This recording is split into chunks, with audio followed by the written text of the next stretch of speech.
Hi guys, Jen here with House of Littles again. Wanted to bring to you today our second curriculum haul for 2016-2017 school year. In my first curriculum haul video, you saw our 6th grade curriculum choices. So today I'm going to bring you our family studies and our curriculum choices for our kindergartner who is 6 years old and our 5-year-old Caleb. So I think I mentioned in our other curriculum haul video that we do some family studies together, and the biggest one of those being history. And for that we choose the Mystery of History. There are 4 volumes of the Mystery of History. We are in volume 1 right now, it being our first year, and we will probably not finish this year, honestly. We are on lesson 24 and we are halfway through our school year, so we will not finish this year. It is a very big book, you can see, and we do activities along with this. You can see in here, I'll show you a little bit about how this works if you're not familiar with it.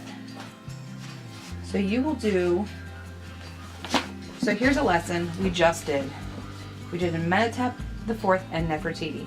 So I did this little reading here, and then afterwards you'll have activities for young and middle school students, and then for middle school and older, and then for older students. You can choose to do these activities, you can choose not to do these activities. I know some families that they actually have like a book on tape kind of a thing for their lessons, and you can do those, and then they've got notebooking journals or coloring pages. There's lots of different things. So I'll show you what we do. I made this one for my oldest son because he needs a little bit more. I want him to retain more of it. So I made this just with a Word document. It says Creation to Christ. And then inside I found these workbooking pages. What these are just different notebooking pages that kind of go along with the lessons. And as he's listening to me read, he can fill all that in and take his own notes. I don't care how he writes it in. I require that he gets at least 5 facts from what I have read to him, and sometimes there's sections in here where he has to do some research in his Bible to find the answers because it's not in the reading. So I like that. With this curriculum, he gets Bible, he gets history, he gets geography. That's 3 in 1, 3 kids in one shot, done. We can move on with our day. For Jackson and Caleb, my 5 and 6-year-old, I took these timeline figure cards, and these you can get off their website. I've seen these on eBay, I've seen these on Amazon. There's several different places you can get them. They range in price. If you get them directly from the manufacturer, they're pretty expensive, but I really think they're worth it because we use these for a number of things. I use these to, like I said, make these little books. I have the same cover on them, and then you can see in here I've got a timeline card on there, one down here, one up here, and they do different things. Sometimes they write in these, sometimes they don't. It really just depends on the lesson, depends on the day. You see these are pretty filled out because sometimes we don't do these and we do the activity that goes with, or I'll find a different activity, or we'll do a field trip with it. My favorite one that we've done so far is when we started studying ancient Egypt. One of our fairly local museums has a pretty good area on ancient Egypt. So we went in there and there was nobody there, and everybody brought their notebooking journals, and I even have this one for Evie. It's just coloring pages. Pinterest has these. If you just go on there and you search Mystery of History and the volume that you are on, you will find a ton of different things. A lot of them, most of them are free. This one actually a friend of mine had, and she showed me the pictures because she's also doing Mystery of History Volume 1 this year, and I had to search for these because these are great for any little learner that you have that is not quite ready to do notebooking journals and to do all that stuff and to sit and listen to a whole lesson but wants to be big and wants to be in on the fun and wants to be part of the homeschool. These are great. And then I just put these together with this little binding system, which I will link in the description box what these are. But you can see they just kind of come out, they open up. So you can add and take away pages or edit things or whatever you need to do. If something gets messed up, you can replace it, and then they just click. The one thing that I don't like about these, I will say, is that this is the only size they come in. So I have to have 2 journals for every child. So I'd rather just have one, but take what you can get. It was affordable. It works well. Now that it is starting to get to the end of winter, we are doing a lot more of what we like to call living history, which is just going out into our community and neighboring communities We live very close to the Mississippi River, and we've got some areas around us that wars were fought. We've got a lot of Civil War reenactments around us. So we will go experience those things firsthand so that we can really dig into it and really experience it, and put their hands in it and get dirty and just have fun with it. So we tend to do more of that type of history and less of this type of history, because there is always time to learn in a book. There's not always time to go out and experience it. So the next section I'm going to share with you is math. This year we decided to go with Math UC. I have done Math UC for Wyatt in previous years. This year, as I mentioned in the other curriculum video, we have switched to teaching textbooks, which he is loving.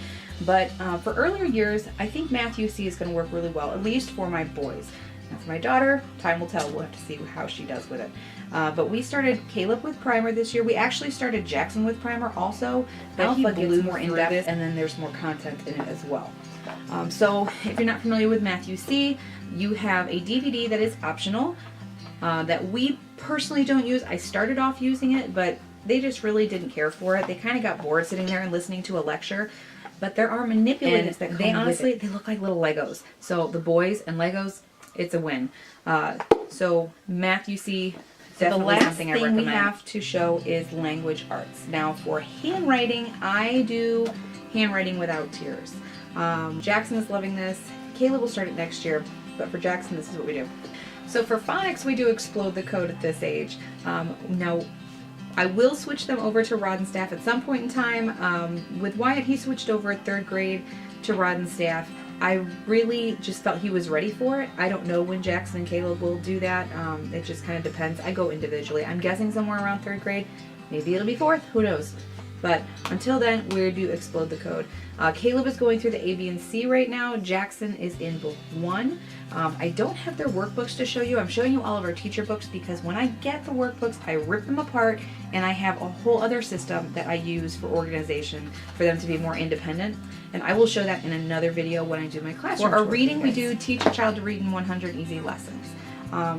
This book is pretty easy to use. It's pretty user-friendly. It does have some prep you have to do. I would recommend, really strongly recommend, that you do when you first get the book, just so you're familiar with how all of this works. Because the first time I saw that, I'm like, what is that? What is, how do I do that? So it took a little bit of reading, maybe an hour, to really get a handle on everything. Now I will say that we are about halfway through the book with Jackson. Caleb, you know, when he has to do reading, we do reading. Other than that, at the pre-kindergarten level, we do a lot of reading with picture books, and I'll read some simple chapter books to him. He is big on documentaries, so we'll do a lot of history books with him. He's got, for his birthday last year, he got books on the Titanic, on Pearl Harbor, on natural disasters. That is what he loves. So that is what we read. So we read books on all of those things with him. At the pre-kindergarten level, I really just want to inspire a love of learning. Our state says that we do not have to formally teach them until they are 6 years old, and then we have to teach them 6 disciplines in English. That's all our state really requires. So Evie just woke up from her nap, and she needs some post-nap snuggles. So let's see if we can get this in as quick as we can. So some extra things I do just to kind of get in sneaky school is an alphabet matchup puzzle. You can find these in any teaching store.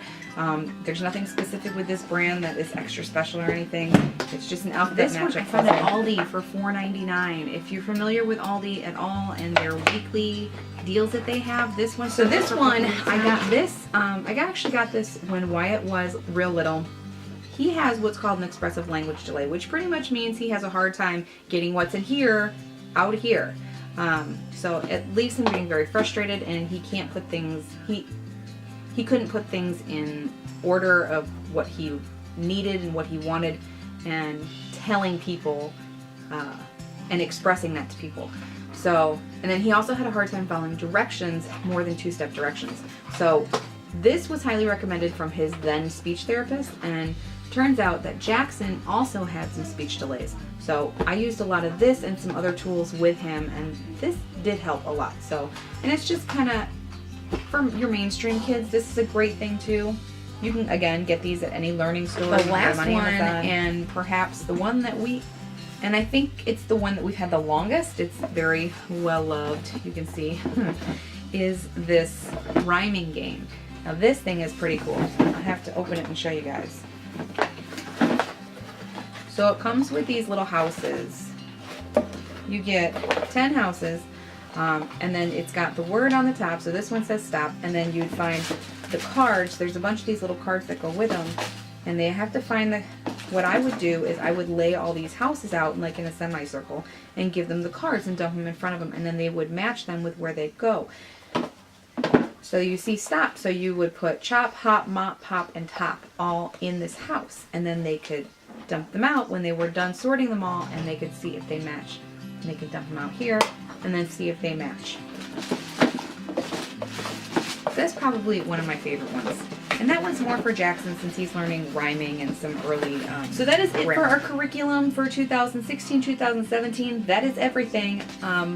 The one thing I do want to add is we do have a whole bunch of family readers that we do. On top of independent reading, I do family group reading. And I usually just give them coloring or a semi-quiet activity for them to sit and do, and as long as they read it, as long as they sit and they listen to me or they're quiet so they can soak in the vast majority of what I'm reading, then we count that as reading time. I try and get an hour of reading in a day. That does include independent reading, family read aloud time, and then we also read at bedtime.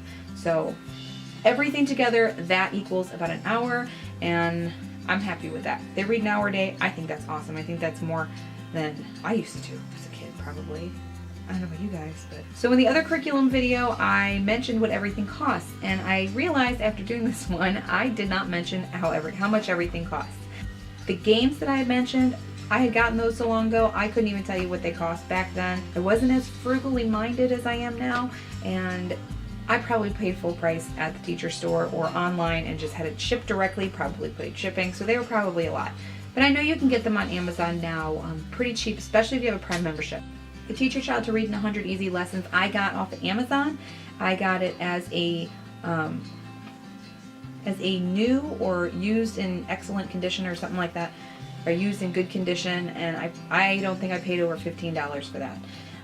The Teach Your Child to Read, or the Handwriting Without Tears, I paid $14 for the teacher book and for the 2 books that he's already gone through off of Amazon also.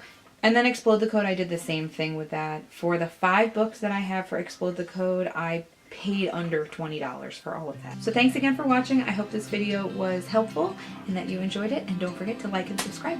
See you later.